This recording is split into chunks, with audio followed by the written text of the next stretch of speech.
To another video में channel. तो अब हम नया चैप्टर चालू करने वाले हैं मैन्युफैक्चरिंग इंडस्ट्री। तो अपने हमारा पुराना वाला मतलब हमने भी बस नया दूसरा एक चैप्टर अभी हमने ख़त्म किया था जिसका नाम था सेक्टर्स ऑफ इंडियन इकोनॉमी। और उस चैप्टर में मैंने आपको बोला था कि कुछ कुछ ऐसे टॉपिक है जो हमको चैप्टर 6 मैन्युफैक्चरिंग इंडस्ट्री में काम आने वाले हैं। जो मतलब काम नहीं मतलब वो जो टॉपिक्स है वो इसमें भी आएंगे जो आप पढ़ना, ठीक है। तो ये वीडियो पूरा देखना है कि आपको समझ आएगी मैन्युफैक्चरिंग इंडस्ट्रीज के है कौन सा चैप्टर। और ये चैप्टर तो इकोनॉमिक्स में लेना चाहिए था, पर ये जियोग्राफी में आया है, वो भी सब जानेंगे हम, क्योंकि अभी क्लास 10 की एग्ज़ाम आ रही है एसएसटी की। इसकी वजह से हम ये चैप्टर ले रहे हैं, ठीक है। मुझे बोला गया था कि आप एसएसटी के जो चैप्टर्स आ रहे हैं, एसएससी के जो चैप्टर्स आ रहे हैं अभी क्लास 10 के एग्ज़ाम आ रही है पीटी 2 की सीबीएसई वालों की, इसलिए वो चैप्टर लेने वाले हैं हमारे, ठीक है। तो अपना ये चैप्टर का आज का चैप्टर का नाम है मैन्युफैक्चरिंग इंडस्ट्री, जो जियोग्राफी का चैप्टर है। ये हम चैप्टर चालू करने वाले हैं, तो चलिए शुरू करते हैं। तो पहले तो मतलब आपको मैन्युफैक्चरिंग इंडस्ट्री आप बेसिक आप उसका समझ लो कि है ये मैन्युफैक्चरिंग इंडस्ट्रीज क्या। मैंने आपको बोला था कि पिछले वीडियो में कि मैन्युफैक्चरिंग इंडस्ट्री बोला था कि सेकंड मैन्युफैक्चरिंग इंडस्ट्री जियोग्राफी का चैप्टर वो पूरा सेकेंडरी सेक्टर पे है। अब मैन्युफैक्चरिंग इंडस्ट्री आपका नाम सुन के या मतलब वो पता चल गया होगा कि ये सेकेंडरी के लिए है, नहीं, सेकेंडरी के लिए भी बोल सकते हो, पर इसमें देखो हाँ सेकेंडरी के लिए ही है ये। मैंने आपको बोला था कि सेकेंडरी सेक्टर इसमें मैन्युफैक्चरिंग सेक्टर, देखो यहाँ पे क्या लिखा है मैन्युफैक्चरिंग सेक्टर, ठीक है। मतलब मैन्युफैक्चरिंग सेक्टर यानी कि सेकेंडरी सेक्टर का ही पूरा बेस चैप्टर है ये, ठीक है। हम आज पूरा सेकेंडरी सेक्टर के बारे में डिटेल में पढ़ने वाले हैं कि कौन सी इंडस्ट्रीज आती है इसमें, सेकेंडरी में कौन सी इंडस्ट्रीज आती है। बाद में बहुत कुछ की क्या क्या प्रॉब्लम फेस किए थे सारी इंडस्ट्रीज ने, क्या कहाँ कौन सी इंडस्ट्री कब बनी थी, कैसे बनी थी, कहाँ पे बनी थी, कौन सी डेट पे बनी थी, हम सब पढ़ने वाले हैं, ठीक है। सबसे पहली हमारे इंडिया में कौन सी इंडस्ट्री लगी थी वो भी हम पढ़ेंगे, सब पढ़ेंगे, ठीक है गाइस। चलिए शुरू करते हैं। पहले तो हमको यहाँ पे पहला है production of good in large quantity after processing from raw material to more valuable product is called manufacturing, की production of good in large quantities, ठीक है। तो सबसे पहले तो हम इंडस्ट्रीज की एक डेफिनेशन पढ़ते हैं। डेफिनेशन तो हम इंडस्ट्री की बरसों से पढ़ते आ रहे हैं, जो मतलब जो रॉ मटेरियल्स हम प्राइमरी देती है हमको, वो जब मतलब वो जब प्रोसेस होके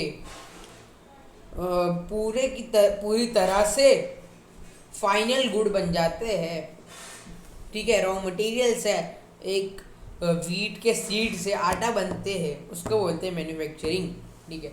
हिंदी में आपको समझा रहा हूँ, मैंने इंग्लिश में लिख देना कि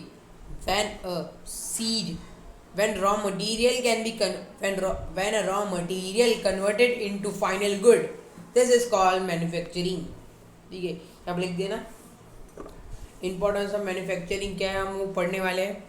सबसे पहले इंपॉर्टेंस क्या है, manufacturing industry not only help in modernising agriculture which forms the backbone of our economy, they also reduce the heavy dependence of people on agricultural income by providing them jobs in secondary and tertiary। बोला है कि जो industries है manufacturing industry, तो importance बहुत है उसका। वो प्राइमरी वालों को मॉडर्नाइज मतलब प्राइमरी वालों को, अगर देखो यार ये मैन्युफैक्चर होते हैं सारी टेक्नोलॉजीज भी मैन्युफैक्चर होती है उसमें, ठीक है। अभी देखो ट्रैक्टर हो गया, इरिगेशन फैसिलिटी, मतलब वो एग्रीकल्चर सेक्टर प्राइवेट सेक्टर को मॉडर्नाइज नहीं बनाता, जैसे वो ट्रैक्टर प्रोवाइड करता है मैन्युफैक्चरिंग इंडस्ट्री। सेकेंडरी सेक्टर वो प्रोवाइड करता है हमको क्या, ये का मतलब ट्रैक्टर्स हो गए फार्मर्स के लिए, ट्रैक्टर्स हो गए, इरिगेशन फैसिलिटी वो इंडस्ट्री में बनने के बाद वो प्राइमरी मार्केट में से वो मिलती है फार्मर्स को। मतलब वो क्या बोला है कि मैन्युफैक्चरिंग इंडस्ट्रीज यानी कि सेकेंडरी सेक्टर प्राइमरी सेक्टर को यानी कि एग्रीकल्चर सेक्टर को मॉडर्नाइज भी करता है, उसके साथ साथ वो एम्प्लॉयमेंट देता है एम्प्लॉयमेंट भी देता है जो एग्रीकल्चर सेक्टर्स के हैं, क्योंकि एग्रीकल्चर सेक्टर में आपको मैंने बोला था पिछले वीडियो में कि इनकम बहुत कम है मिलती है। वो अलग बात है कि सेकेंडरी सेक्टर में इतनी ज़्यादा एम्प्लॉयमेंट होती ही नहीं है एज कम्पेयर टू टर्सरी, पर फिर भी एग्रीकल्चर में इनकम कम मिलती है, तो ये मैन्युफैक्चरिंग इंडस्ट्री प्राइमरी सेक्टर वालों को उसमें एम्प्लॉयमेंट भी देती है, ये भी है। इंडस्ट्रियल डेवलपमेंट, उसका अभी हम दूसरा पढ़ते हैं इंपॉर्टेंस।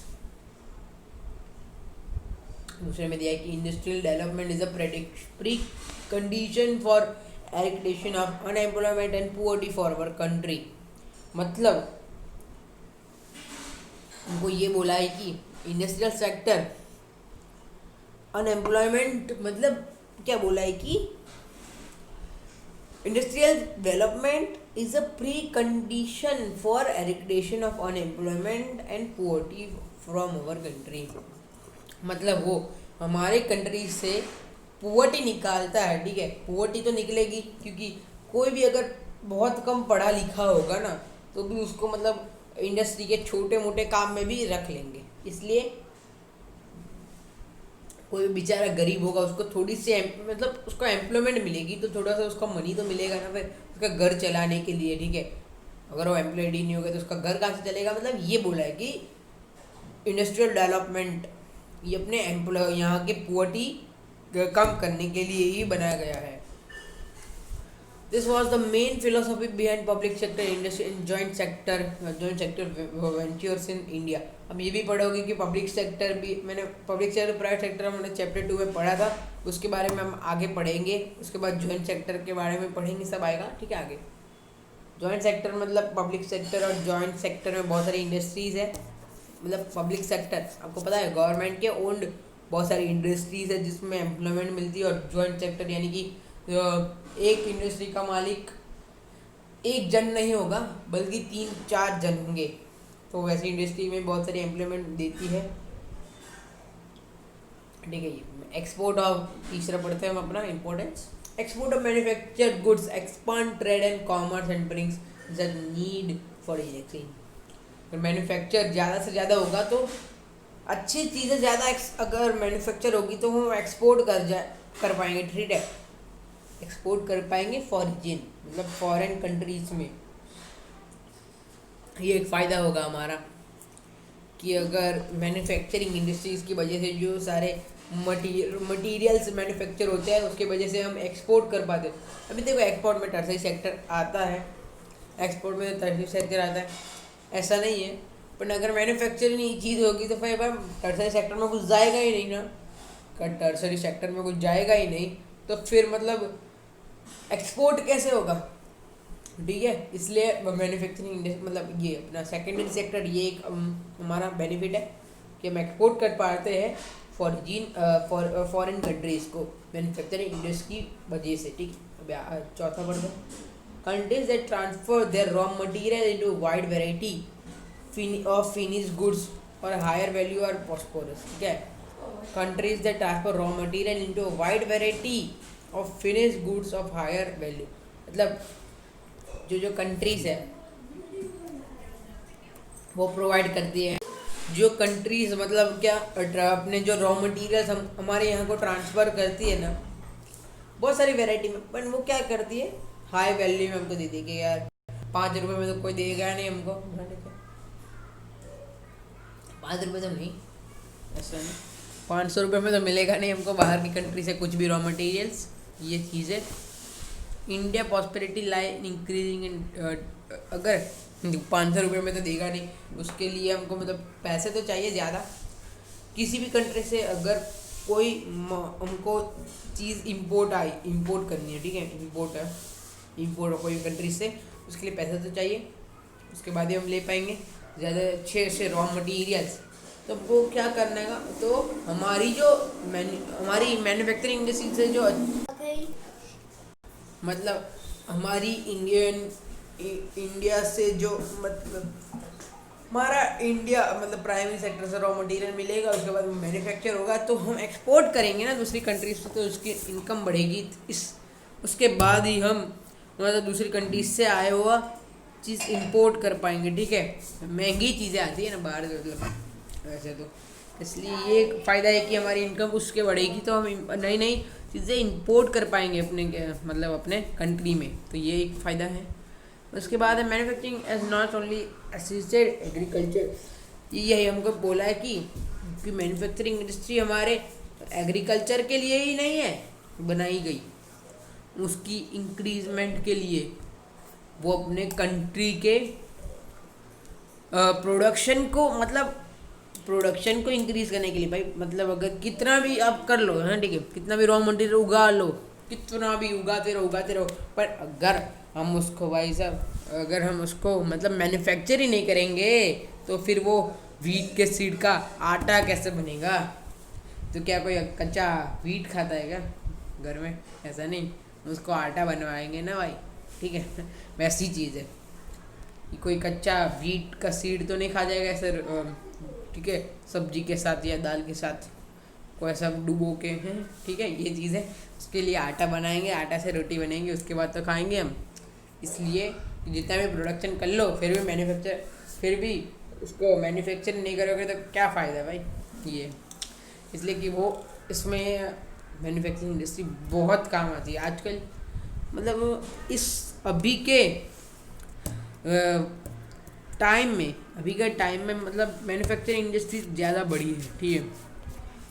ये सेकेंडरी सेक्टर ज़्यादा ग्रो हुआ है इन कंपेयर, प्राइमरी सेक्टर तो पहले से ही ग्रो था, क्योंकि पहले के ज़माने में 100 साल पहले भी प्राइमरी सेक्टर तो वैसे भी ग्रो था, मतलब ज़्यादा था उनका, अभी भी है, ठीक है। ये फिर contribution of industry to national economy हमको बोला है कि हमारी जो, मतलब पहले हम यहाँ पे बढ़े थे, ठीक है, कि हमारी जो इंडस्ट्रियल सेक्टर है वो अपनी कंट्री की नेशनल इकोनॉमी में कितना % देता है। तीनों सेक्टर में से सेकेंडरी सेक्टर यानी कि इंडस्ट्रियल सेक्टर कितना इनकम देता है अपनी कंट्री को उसकी इकोनॉमी को ग्रो करने के लिए, ठीक है, कितनी GDP। वो हमको बोला है कि over the last 2 decades the share of the manufacturing as stagnant and 17% of the GDP out of total 27% of the industry, which include 10% of mining, quarry, electricity and gas. क्या बोला है? Much lower is where it is 25 to 35%. The trend of growth in rate of manufacturing over the last decade has been around 7% per annum. The desired growth rate over the next decade is 12%. Since 2003, manufacturing is once again growing at the rate to of पहले में ना, मतलब क्या बोला है कि अभी तो 27% देता है, उसमें विच इंक्लूड्स 10%, उसमें देखो 17% वो देता है, उसमें 10% और 27% टोटल देता है पहले, ठीक है। 17% वो देता है मैन्युफैक्चरिंग इंडस्ट्री रॉ मटेरियल्स की, ठीक है, और उसमें 10% और ऐड करोगे तो माइनिंग, क्वेरिंग, इलेक्ट्रिसिटी और गैस के, इन सब के 10 मिला के 10%, यानी कि टोटल 27 हो गए। रॉ मटेरियल्स और वैसी इंडस्ट्री के देता है 17%, और बाकी माइनिंग, क्वेरिंग, इलेक्ट्रिसिटी इंडस्ट्री के 10% और ऐड कर दो तो 27% देता है। अभी हो पहले कितने देती थी? पहले तो मतलब इतना इंडस्ट्री का था नहीं ना ग्रोथ, इसलिए वो 7% एनम, और 2003 में वो 9 to 10% जितना ही देती थी। उसके बाद यहाँ पे हमको एक नाम दिया है जिसका नाम है the national manufacturing competitive council has been set up with this objective.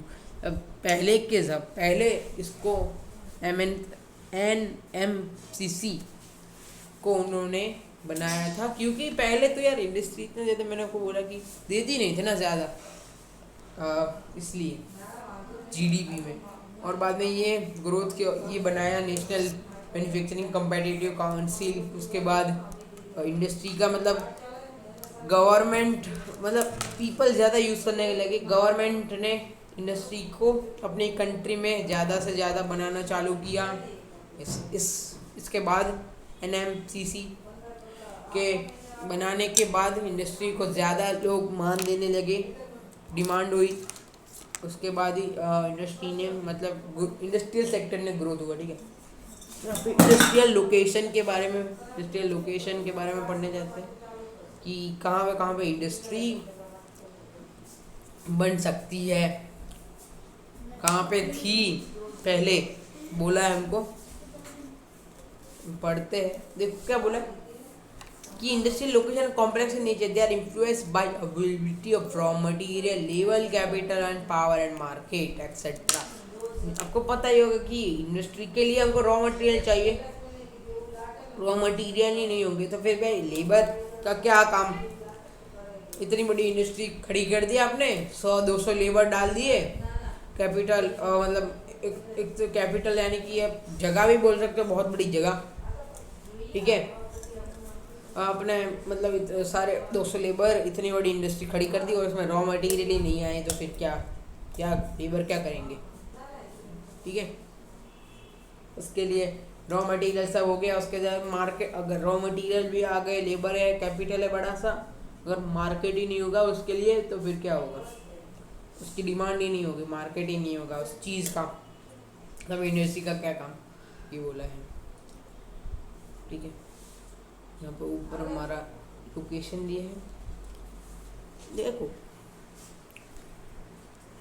Industry होती है ना, वो ज़्यादा से ज़्यादा सिटी के नियर ही बनाती है, सिटी के नियर या तो विलेज के नियर भी, ऐसे सिटी के मतलब विलेज में ही बनती है, पर जो विलेज सिटी के नियर, क्योंकि विलेज में क्यों बनती है, सिटी में इतने ज़्यादा आपको रिवर देखने नहीं मिले, विलेज में बहुत सारी रिवर होती है, तो विलेज में बनाते हैं जो विलेज सिटी के नियर हो, क्योंकि जो विलेज सिटी के नियर होगा उसके आज मतलब उसके बाजू में रिवर तो होगी, क्योंकि पानी जाता होगा उधर से, इसलिए ये बोला है।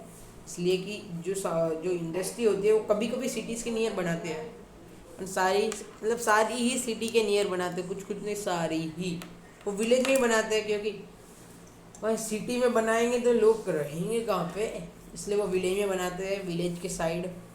ठीक है, वहाँ पे खुली जगह होती है, बहुत बड़े कैपिटल होता है, विलेज के साइड हमको मिलता है, सिटी में इतना बड़ा कैपिटल नहीं मिलता, तो वो विलेज के साइड बनाते हैं। Thus, industrialization and urbanization go hand in hand।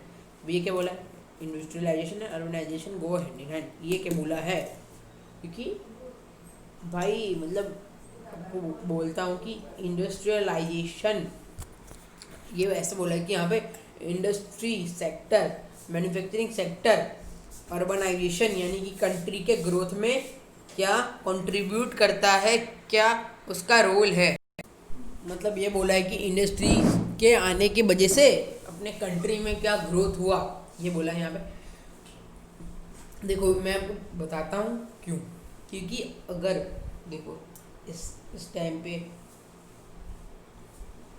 Industry की इतनी ज़्यादा एम्प्लॉयमेंट नहीं मिलती, फिर भी लोगों को इंडस्ट्री की ज़्यादा ज़रूरत है। ठीक है, इस बार मतलब अगर देखो टर्शरी सेक्टर, अगर देखो प्राइमरी में रॉ मटेरियल बन गए, कितने भी रॉ मटेरियल बन गए, पर अगर वो मैन्युफैक्चर नहीं होंगे तो फिर क्या होगा, मैन्युफैक्चर ही नहीं होंगे तो फिर प्राइमरी सेक्टर मैन्युफैक्चर नहीं होंगे तो फिर रॉ मटेरियल तो वैसे के वैसे ही रहे, फार्मर तो पूरे लॉस में चले गए, क्योंकि वो मैन्युफैक्चर ही नहीं हुए, तो वो मार्केट में मतलब अगर वो एक बार ही मैन्युफैक्चर हो जाते, इन मैन्युफैक्चरिंग सेक्टर में चल के मैन्युफैक्चर हो जाते तो फार्मर को पैसे मिलते हैं, उनके वो गए ही नहीं तो फिर उनको पैसे कहाँ से मिलेंगे। अगर वो रॉ मटेरियल बने ही नहीं फाइनल गुड्स में तो फिर टर्शरी सेक्टर तो होगा, वो ट्रांसपोर्ट ही नहीं कर पाएगा, तो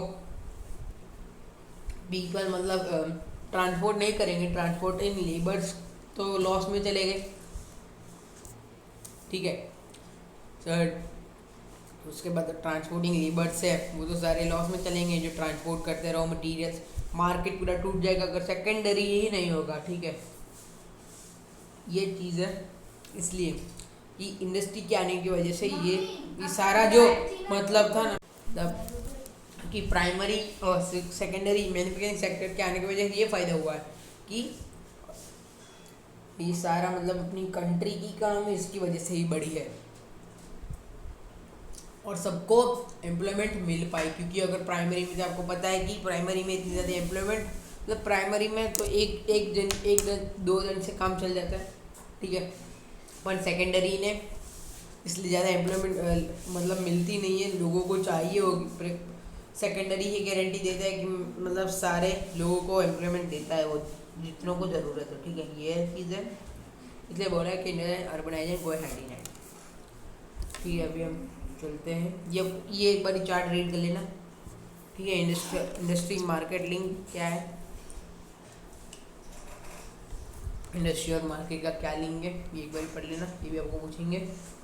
और ये भी एक बार कर लेना कि ideal location for an industry क्या है, ये कर लेना, ठीक है। अभी हमको यहाँ पे पढ़ते हैं, अभी हमारा मेन चालू होने वाला है, ठीक है। ये कौन सी इंडस्ट्रीज कौन से बेसिस पे है, कौन सी इंडस्ट्रीज कौन सा बेसिस पे बनी है। तो यहाँ पे क्या कोई हम पढ़ने वाले हैं क्लासिफिकेशन ऑफ इंडस्ट्रीज। चलो पढ़ते हैं। क्लासिफिकेशन ऑफ इंडस्ट्री मतलब कौन सी इंडस्ट्री क्या काम करती है, क्या कौन से रॉ मटेरियल बनाती है, ठीक है। ये सबसे पहले हमको यहाँ पे कहते हैं on the basis of source of raw material used, ठीक है। जो रॉ मटेरियल की इंडस्ट्री होती है, जैसे एग्रीकल्चर रिलेटेड, एग्रीकल्चर बेस्ड है।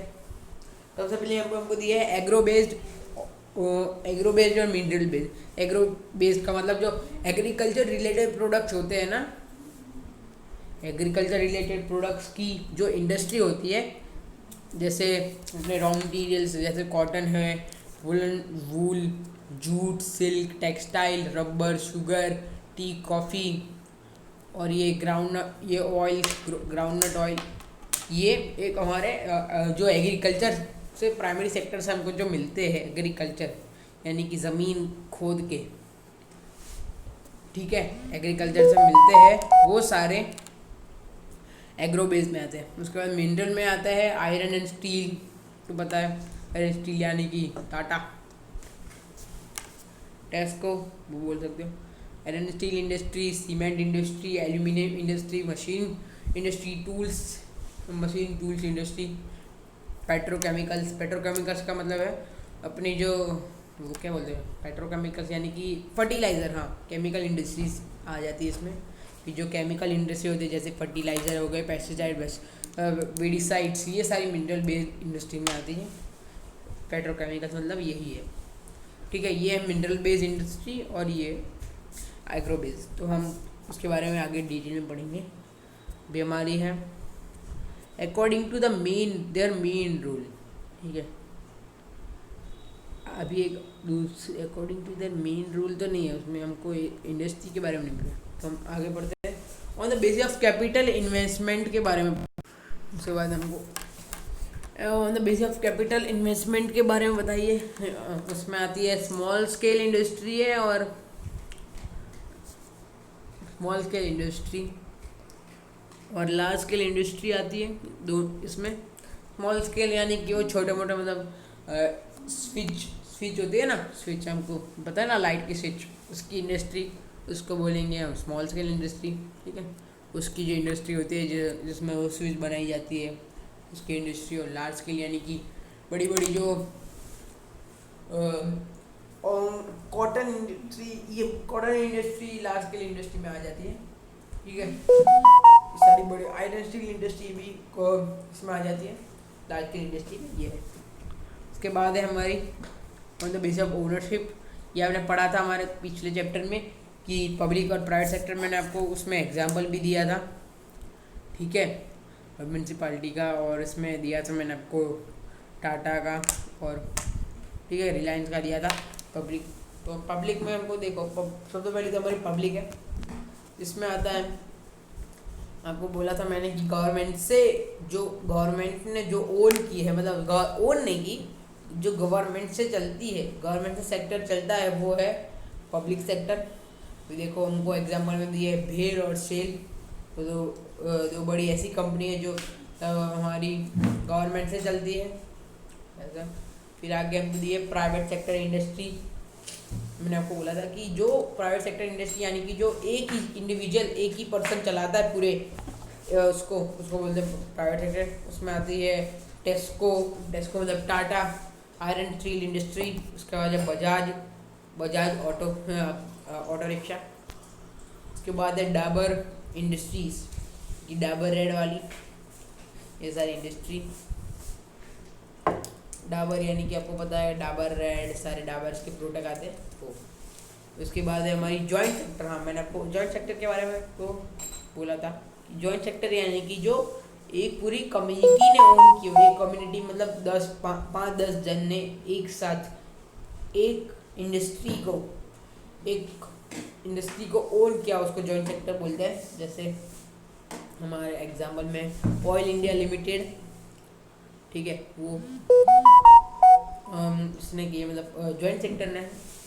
उसके बाद है कॉर्पोरेटिव सेक्टर है, जो कॉर्पोरेटिव सेक्टर यानी कि जो प्रोड्यूसर और सप्लायर्स होते हैं ना, ओन की है ऑफ रॉ मटेरियल। कॉर्पोरेटिव के अंग को लिया है और own and operated by the producer supplier for raw material, कि एक कोई एक स्पेसिफिक रॉ मटेरियल के